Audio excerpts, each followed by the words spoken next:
Ține minte cineva când s-a lansat varianta originală? Ia să văd. Ține minte cineva? Cât? Cât? Nu. No. Ia mai ziceți un an.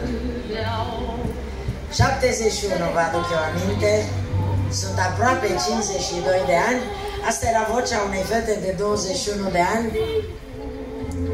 Cânta bine, dar încă era nesigură, știi, așa ca un căluț de la care de-abia s-a născut și nu știe pe ce picior să lase greutatea. Înainte de a trece la altceva, cântăm împreună piesa asta un pic? Da! Hai!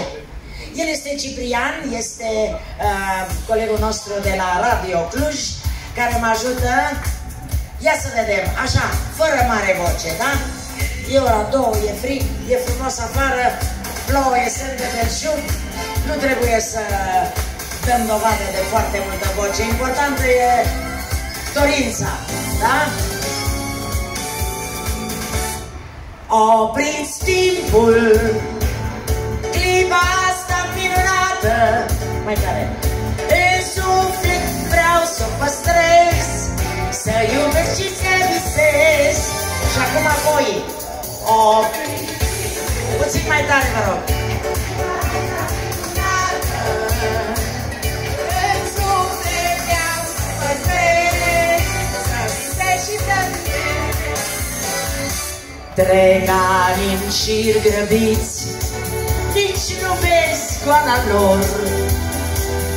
Doar când ai ce-ai dorit, fericit ai cânta tuturor. Toată lumea, opriți timpul, clipa asta minunată. În suflet vreau să o păstrez, să iubesc și să visez. Pregătiți-vă cu la la la să nu ne mai încurcăm. La la la la, toată lumea vă rog. Excelent! La la la la la la la, la la la la la la la. Și încă o dată. La la la, excelent!